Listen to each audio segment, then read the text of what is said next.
Now, back to WFO Radio, NHRA Nitro. NHRA Nitro podcast. Joe Costello back with you. Another big week at WFO. Interviewing champions, right? The parade of champions. And the NHRA has been incredible. We've heard from Steve Torrence and Robert Height, Andrew Hines. We've heard from Megan Meyer. We've heard from Sean Bellemure. And now we're going to delve into Super Comp with Ray Miller III. Ray Miller picking up his first championship, world championship in the .90 category. He and his dad, absolute aces, but this was this young man's first championship. You're going to hear the story behind the championship. It is going to be great, and there's a little something right at the end we're going to talk about. I have known the Miller family for a long, long time, dating back to my own racing. We're going to get into that, all you .90 racers. If you want more people to know and appreciate what you got going out there, how about sharing this show and sharing this interview with the champion so they can hear what it's all about? We're going to go into why more people should understand and appreciate what's going on with the throttle stop racing, because it is an added element. It is definitely a challenging added element for the racers out there. Before we get to Ray, though, I got to tell you about the people that make WFO possible, like Total Seal Piston Rings, TotalSeal.com, the leader in ring seal technology. From Formula One to stock eliminator to your car, Ring Seal, that's where the hidden horsepower is, and that's why we have launched the Hidden Horsepower by Total Seal podcast. Myself, Keith Jones, the director of technical sales, and a variety of superstar engine builders like Jason Line and Pat Musey. Those are our first two guests, going to talk about the secret sauce that helps you find the hidden horsepower. Here's the deal. Total Seal races in all these different series, from Formula One to Pro Stock to Stock Eliminator, for R&D purposes, so that they can learn what will work in regular cars. But also, you're spending a lot of money on cylinder head porting and camshafts and all the best of the best. Well, if you don't have good, strong, positive ring seal, you're wasting it. It's a waste. And so check out Hidden Horsepower on Apple Podcasts, Spotify, or wherever you get your podcasts. And if you're an engine builder, most certainly use Total Seal. Plus, samtech.edu, a big sponsor of us, become a high-performance machinist. I think they kind of go hand in hand in many ways. The engine builders, certainly that I know, use Total Seal. The fact of the matter is this, that our country needs skilled machinists, whether it be engines or aerospace. And a great way to get started in that career is samtech.edu. They're located in Houston, Texas. Go to the website, check it out, and you'll realize that they've got graduates all around the country, whether it be SpaceX or Boeing or working within drag racing, becoming crew chiefs on factory stock showdown cars. We've got it all. Samtech.edu to find out more information. They also have a course in motorsport EFI tuning. They are approved to train veterans under the GI Bill, and they have an Associate of Applied Science degree. So start your education at full speed with samtech.edu. MagicDryUS.com, the official organic absorbent of the NHRA. It's made of coconut. It's all natural. It's totally organic. It absorbs 560% of its weight. It's easier to travel around with, and it does a better job. What more do you want than that? MagicDryUS.com. Frank Hawley's Drag Racing School, the Dragster Adventure, and in particular, the Dragster Adventure. For those of you that are adrenaline junkies out there or know someone who would love to go on a day experience with Frank Hawley driving dragsters, showing up with really nothing and being provided everything and having the thrill of accelerating 0 to 60 in 3 seconds and reaching speeds of 130 miles per hour in a rear-engine dragster. What is cooler than that? But also, got to make the point, if you're a bracket racer that has never won or is not having great success, Frank Hawley has the whole mental side of the game down, and they do courses in that as well. And if I was that guy who didn't have success at bracket racing but was loving it and having a good time out there, I would go see Frank Hawley. Just the way PGA Tour golfers go see their Tour Pro to get their mind right, to learn some new techniques and thoughts and ways to handle difficult situations like, oh my gosh, I get so nervous. That's a problem that a lot of people have. They get too nervous. They can't perform. Frank can help you with all of those things, plus get you licensed for quicker and faster cars all the way up to top alcohol funny car. Finally, Marvin Rodak, Rodak'sCoffeeandGrills.com. Hot sauces and spice rubs, everything grilling. Grills themselves. If you're in Texas, in the Fort Worth, Dallas area, you should definitely head over to Rodak's. They've got all kinds of great stuff, including the Primo, which is an unbelievable ceramic grill. But they've got countless things. But really, it's the pound of coffee, roasted fresh per your order, that's got people going back year after year after year. And I use it as all of my holiday gifts. So give Marvin a call, 817-924-6821. Ask for Marvin. Hey, Marvin, heard him talking about you on WFO. Is it true? Is it true that you used to be a pilot? All that. And then you roast coffee and all of that. RoadAxeCoffeeandGrills.com, plus Drag Racing Edge and EV3 Drag Racing and everybody that helps us out. If you want a WFO Radio t-shirt, NitroFishRacing.com. Get your 10th anniversary WFO Radio t-shirt. I think it's pretty cool, and I had a little something to do with the design as well. All right, time for Super Comp. Joining us now, he is the NHRA Lucas Oil Super Comp World Champion and builds a heck of a race car as well. Ray Miller III. Ray, congratulations. You are the champ. Thanks, Joe. Thank you for having me on. We love doing a debrief with the champions in the Lucas Oil Series as much as we love the Mellow Yellow Series. And it's not one or the other. It's just so much racing that goes on all at once. We got to give everybody some love for their accomplishment. And I really and genuinely believe that no one accomplishment is necessarily greater than the other. Jack Beckman was the first one to say it when he won in Funny Car a few years ago, that he was just as proud of his Super Comp championship, and now you are a Super Comp champion with 679 points. What a great year. How does it feel to win a championship? It feels unbelievable. It's like Jack said, it's an unbelievable accomplishment. All champions, it's unbelievable, something to accomplish that you dream about doing. So you and your dad have raced together for a long time. And, you know, you're not an old guy by any means. You're young, but you just started very early. But you've been very talented since the beginning. I want to first talk about you and your dad kind of coming into racing and just what it was like. He started out with the chassis shop and all, and I've been fortunate to see his cars evolve over the years, see some of the early works. And it was almost like, this style of racing and being involved in the NHRA like this was in many ways your destiny. Yeah. Like I said, I grew up watching my dad build cars for a lot of years and racing and things like that. And, as I got older, I definitely, that's all I really wanted to do. And when he was bracket racing a lot when I was in my earlier teens. And, when I got old enough to drive, he decided to go back to NHRA racing and show me how to do the 890 stuff. And we took to that really well. And he did it a long time ago and was really good at it then. And between the equipment and the technology and stuff and the knowledge we accumulated together, it works real well for us. We're really good at the 890 Super Cup and 990 stuff. You guys are. You're very good, both of you. And, he took some time off, came back, and had success right away. But let's talk about this season going in. So you have had great seasons in the past where you've won a lot. It's just putting it together for the championship is the challenge. We'll also talk about your chassis work a little bit later. But I can't imagine you weren't thinking, we're going out there to win a championship when you rolled off the trailer for the first race this year. Where was that? And tell me about your preseason plans. Like, what were your goals? Yeah, well, we start every year to chase points and chase the championship. Some years work out better than others. This year we actually started with all the same stuff we had last year at the end of the year. We had a really good combination going at the end of last year. I won a couple races and finished 7th last year.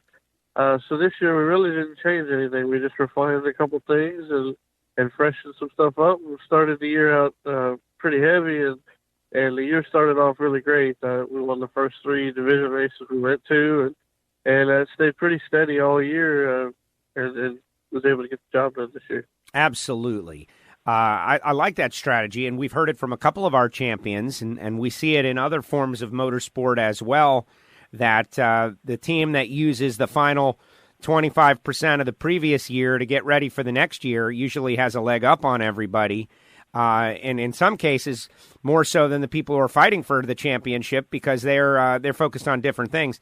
That seems to be the case with you. Were there any ups and downs? First of all, everybody needs to know that you also finished in Super Gas exceptionally well. You finished 4th overall in Super Gas, and so you were in the championship hunt in both categories down to the wire. You ended up winning it in Super Comp, but were there any downtimes, any times that were a struggle, any times where you felt challenged that it might not go your way? You know, Brian Pretzler gave you a little bit of a run towards the end. Jonathan Anderson, Kyle Bigley, Luke Bagacki, Gary Stint, all in the mix with over 550 points. Vern Rowland, John LeBouse, all had successful years, but you at 679, clearly higher. Talk about any of the down moments or challenge moments that you guys might have encountered. Yeah, we started the year off really strong down in the Florida races and stuff, and the early winter stuff that we start before everybody, and we got a really good start, and we started our season kind of tapers down in the middle of the year. We don't do a lot of racing, and between that, we had some things go on that hurt our performances in Chicago and the Indy Points race.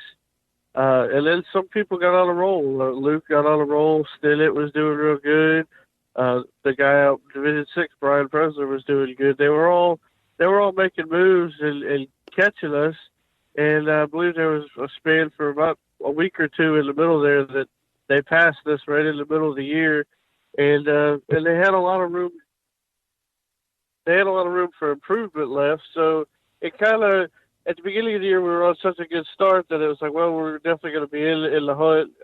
So in the middle of the year, when it kind of slowed down and they all caught back up to us and had the same kind of races in and stuff, that was probably the down time of the year, I'd say.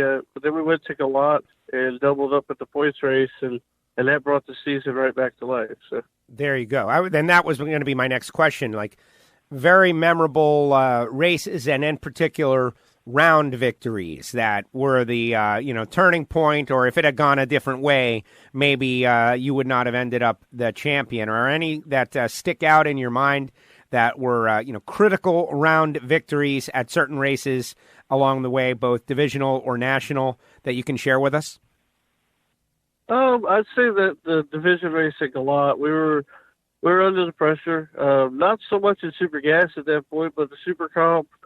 Like I said, people were catching us, and we needed to go rounds, and we needed to win races. We had a good count going, but we still needed a couple more wins, and or at least one more, and we had a lot of tough rounds at the Galat division race. I run LeBouse in the semis, and then I had to run Anderson in the final round, and that could have been a huge final round. If I lose and he wins, that's a 21-point swing that I don't get and he does. So it was a huge final round, and it was a great race as always. Me and Jonathan have raced a bunch of times this year, and it's always an excellent race. Well, obviously, you guys are both strong racers, know what to do. The high-speed chess match that we always hear about with top-end style driving classes, that .90 classes, that when you get two experienced racers, both of you in the top 3 in the world, it's got to be a lot of fun to prepare for. And I'm sure they're not always the same, right? I'm sure you guys are all trying different stuff each time down. Oh yeah, you got to change it up. If you do the same thing every time, you get predictable. And people, especially with all the live timing and data that people have nowadays, if you do the same thing every time, people know what you're going to do before the race even starts. Super exciting to think about. Now, to talk about the championship moment, because you guys went out west, if memory serves me right, and there's the minute that you're wondering, oh my goodness, I would like to be a champion, and then there's the minute that you become the champion. And I ask everybody about this because everybody's story is different. Like Allie Dahl told us she was raking leaves in her yard when her final competition went out in eliminations, and that her phone just began to explode, and she realized that she was the champion because everyone was texting her that she was the champion. Some people win it on the track with a win light. Where was yours? How did it go down for you? Yeah, we were in Pomona. The first 2 weeks out in Vegas were really stressful. Like Brian Presley had the 3-week stretch, he could improve all 3 races. Once we got through the second Vegas and he didn't improve, it made it to where he had to win Pomona. And I was obviously racing out there. I lost first round, actually. I gave the finish line back less than 1 thou, and so I was still in Super Gas, but I was getting ready for Super Gas, and they were running Super Comp, and and it was on the radio, and I just went by the back of the trailer. I didn't even want to really listen to it at that point. You know, it's you don't know what to think and expect, and I heard the people across the aisle actually started hollering, and they said, "You lost, and you're the champ." It was pretty cool. And then my family was listening to it on the radio, and they come to the back of the trailer, and it was an unbelievable moment. Yes, exactly. It is an unbelievable moment because a champion is born all of a sudden, and now you'll be carrying the number one all next year. A great racer with now, I would imagine this is your top line resume material, right? Super Comp World Champ. Yeah, that definitely tops the list. Super cool. Now let's delve a little bit into the chassis building side and the Super Comp side, because I want to take advantage of I'm talking to the world's best Super Comp racer right now. I am constantly trying to share my excitement and appreciation for what you guys do with the fans of pure drag racing, right? Like all out heads up stuff. Yeah. And the big challenge is the throttle stop. Like they just can't wrap their mind around it. They just can't. I don't know why, because it doesn't bother me really at all. I get what's going on. But what would you say to those folks? Yeah, you get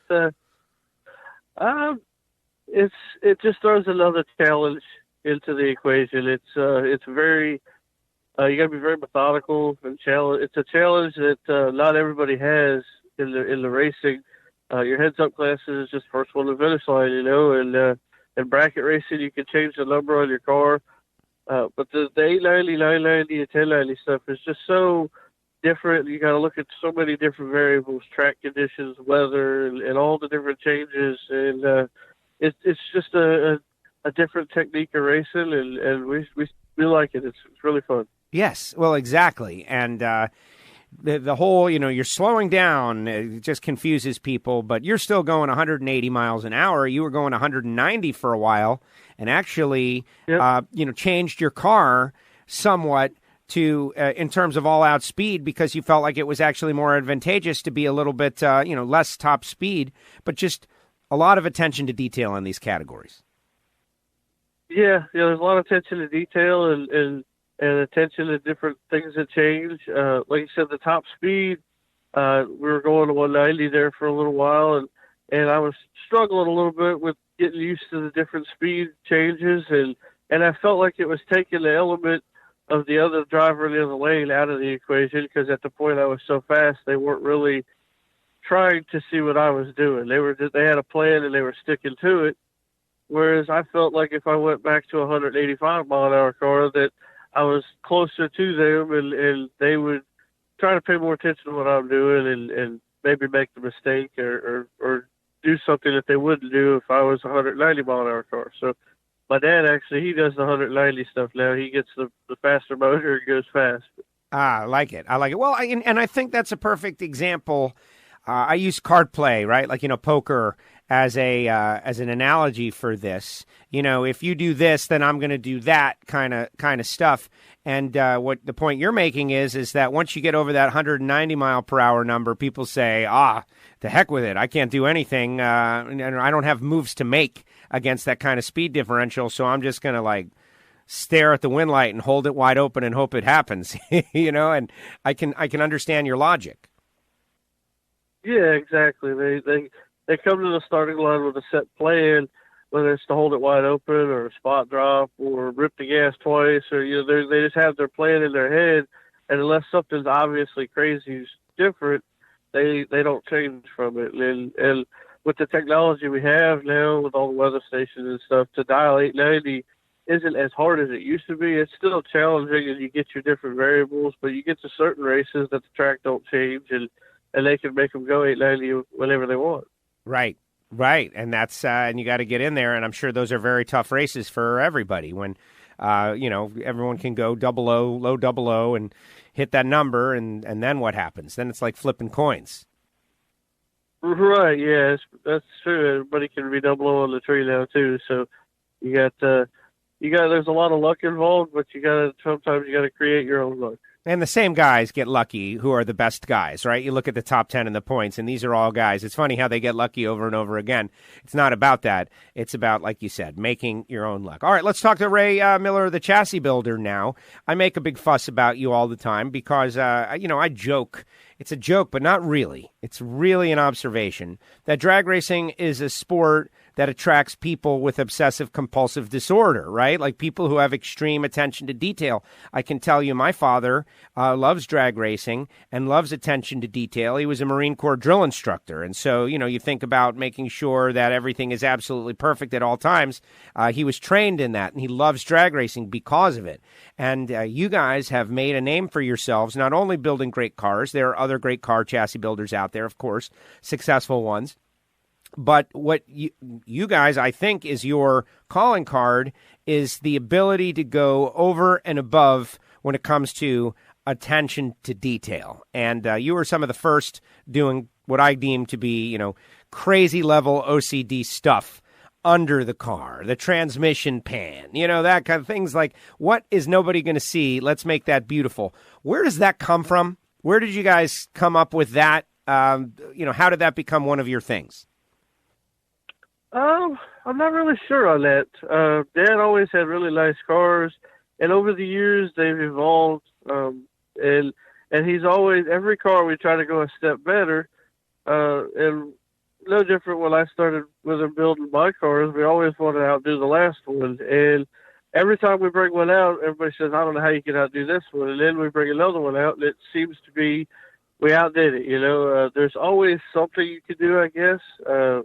We try to nowadays it's all in the chrome and the paint and we've put a bunch of neat things in the cars, but like when we brought out the orange car at the U.S. Nationals a couple of years ago, the cool thing that outdid the last one on that one was the front suspension. A lot of people, there had been a few that had done it a long time ago, but it was kind of ahead of its time, and people didn't see a necessity for it.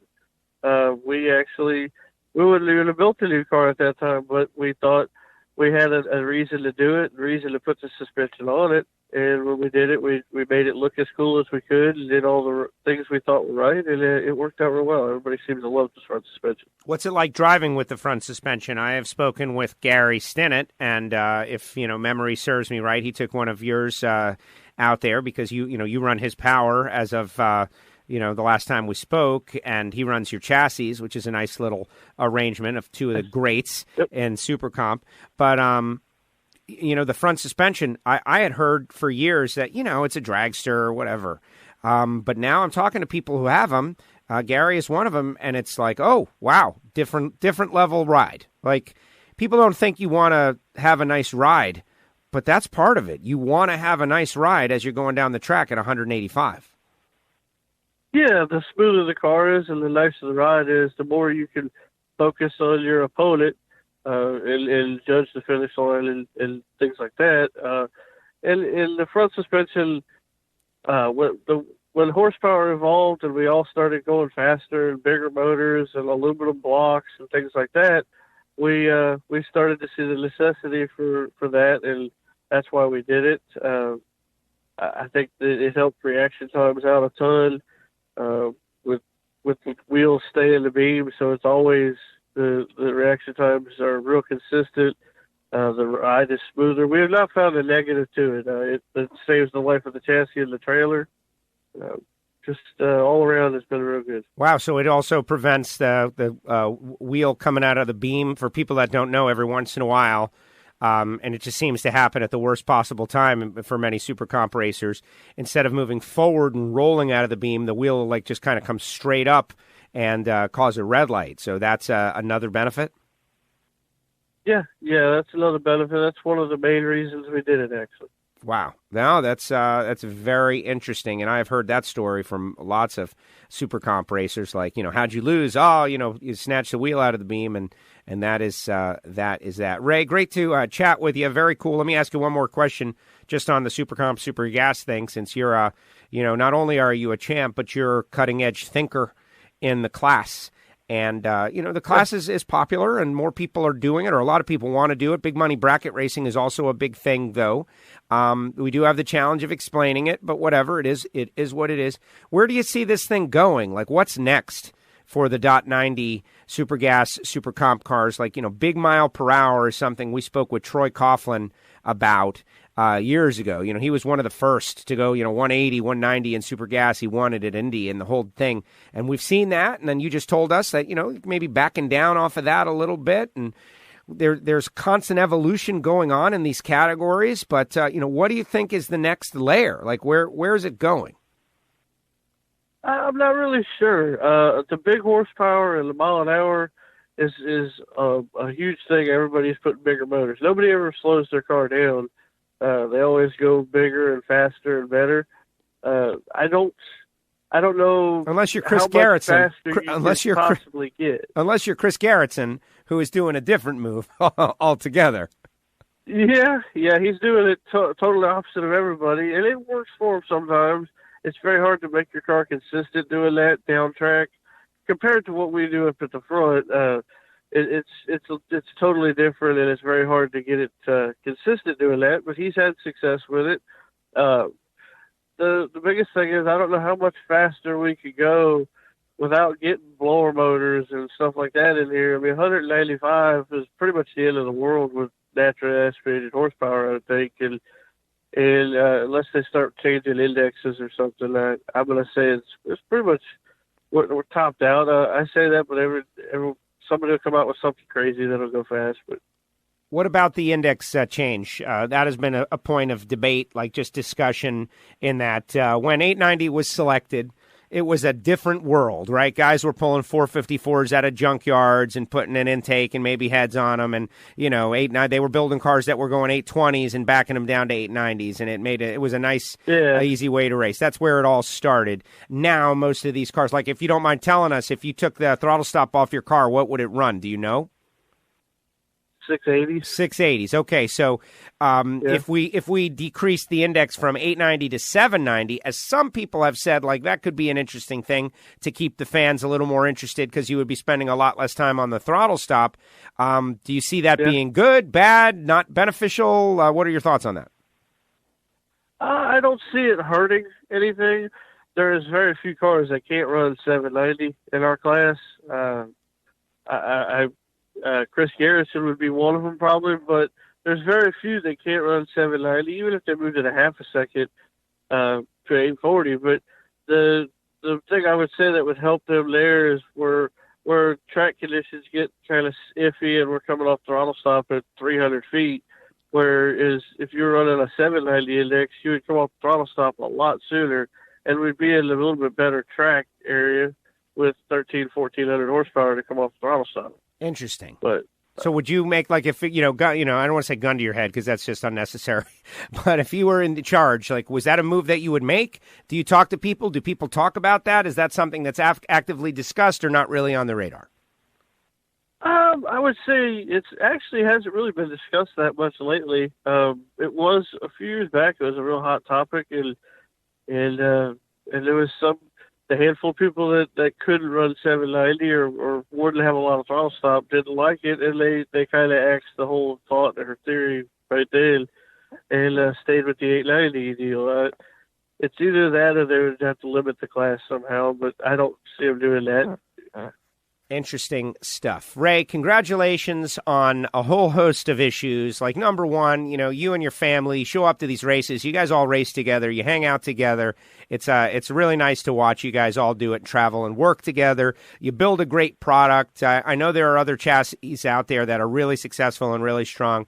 There are several that have done real well. You are one of them. That is great. But also, winning a world championship. It is a great deal. You have had...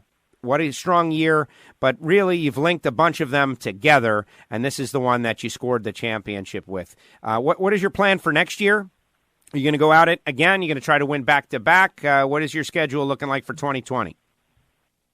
Yeah, that's the plan, really. We have a new top dragster car we're finishing up, so we're going to run a little bit of top dragster, but we'll stay with the Super Comp, Super Gas, and we'll probably just bounce between all three of them and mainly run Super Comp as a full-time class and and switch back and forth between Super Gas and Top Dragster.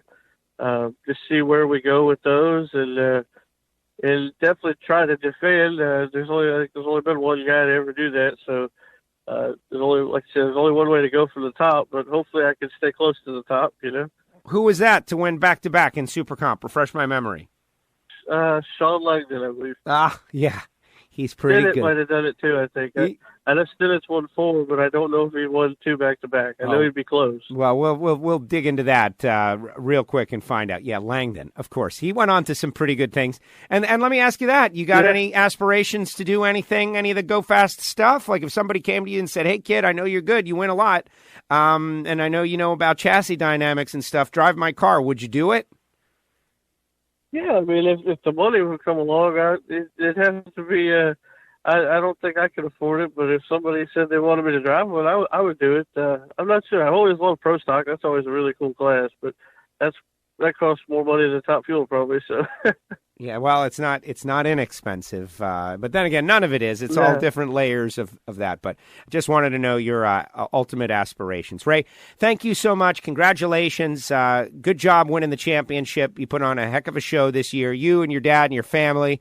And, one interesting story I want the audience to know, I actually raced your dad in a final round years ago at Moroso Motorsports Park. He beat me, but it was still a fun experience. Racing against the Miller family way back. Like, you guys are probably the only actual eyewitnesses to my racing career. Yeah, that's true. Yeah, it was probably around 95, 96, I would say. I'd be 5 or 6 years old. We went to Moroso, and we were actually doing a car show for our sponsor down there, and Dad said, Moroso's racing tonight. Let's go over there and race. And he ended up having to run you in the final, and I was, like I said, I was 5 or 6, and my mom brought us up there for the final, and I was in the tower when you guys raced. That is so funny. I remember seeing your dad during time runs, and you know how it is at your local track. You know when someone different is there, and he was very friendly. Went over and like, hey, like me and my father were always friendly types, as you can imagine. Like if there's somebody new, we didn't view them as an outsider interloper coming to win at our track. We viewed them as somebody new who's here. Let's go meet them and find out where they're from and what their story is. And your dad was very nice and cool, and we ended up running in the final round, and he won and I lost, but it's an honor now. Look at that. It's a great thing. There you go. That's cool. There you go. Ray, congratulations on your championship, and good luck in the 2020 season. Thank you. There he goes, Ray Miller III, son of Ray Miller Jr., and he validated my bracket racing career right there. It was really cool, a fun experience that Ray and his dad showed up at the track, and me and my dad we're good. We like to meet new people. It's not like, oh, interloper, who's coming into our track? We got to get him out of here. No, it was like, hey, who are these nice new people? Let's get to know them, father and son and all. And, of course, the guy goes on to the final round, and it's me and him in the final round, and he won, and I did not. But, hey, good times. And most importantly, now his kid's a champ, and we're talking about it on this show, which is very cool. Hopefully you will subscribe, WFO Radio Podcast, Apple Podcasts, Spotify, Stitcher, wherever you get your podcasts, you can stay up with WFO Radio. Of course, the WFOradio.com website, although we are getting ready to make some changes to the website. For those of you that listen directly on the website, I've been asking for you guys to shout out to me, and it hasn't been a ton of people. And so we are going to make some changes. Apple Podcasts, Spotify, where you're going to be listening to the show primarily. Stitcher, or use your podcast app wherever you get it. But that's going to be the primary way to get the show very, very soon. Apple Podcasts, Spotify, etc., and so on. Thanks to Ray III for coming on the show. We got more champions to come. But if you're super excited about hearing champions right at this moment, you can go back into the archive. Sean Bellemere, Megan Meyer, Andrew Hines, Steve Torrance. What was Steve like after all that? It's all in the archive. Robert Height. They're all in the archive. You can go back and listen as we're doing our Parade of Champions leading up and through the holidays, so everybody is going to be up to speed. Once again, thank you so much for listening to WFO. Thanks to Ray. Thanks to all the champs who are making it so easy to tell their stories of winning a championship in 2019. Allie Dahl and others. Fantastic stuff. WFO, everybody. WFO! The views and opinions of the hosts, guests, or callers do not necessarily reflect that of the station ownership, advertisers, or agencies. I love WFO radio. Oh, yeah.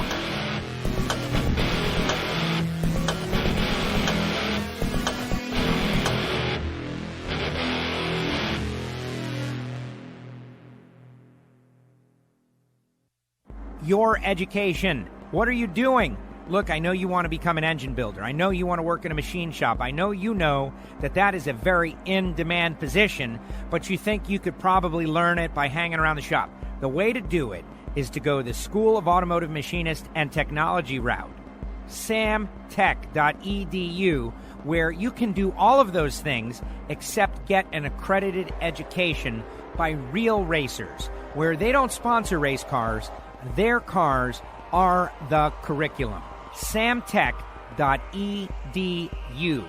Motorsports is exploding around the world. It is a job that cannot be outsourced. In fact, they might ship you in to work on their stuff. That's how in demand the job is. Engine builder, machinist, motorsport EFI, they do it all. Check them out, samtech.edu. Hey everybody, how do you start your day? You started off with a little coffee. And do you want something cheap and vacuum-packed with garbage? Do you want to pay for a retail coffee? It's like $11. Or do you want something that is good, like RoadAxeCoffeeandGrills.com? Join the Roadax Army. WFO users and listeners know all about it. Over 40 grades to choose from. This is roasted fresh per your order, not to mention hot sauce, spice rub. You got to call Marvin, get on the phone line, or go to the website, RoadAxeCoffeeandGrills.com. Check it out. That's RoadAxeCoffeeandGrills.com. WFO Radio is brought to you in part by Extreme Velocity 3 Drag Racing. Download for your mobile device. Win your way on the show. WFO. This is WFO Radio.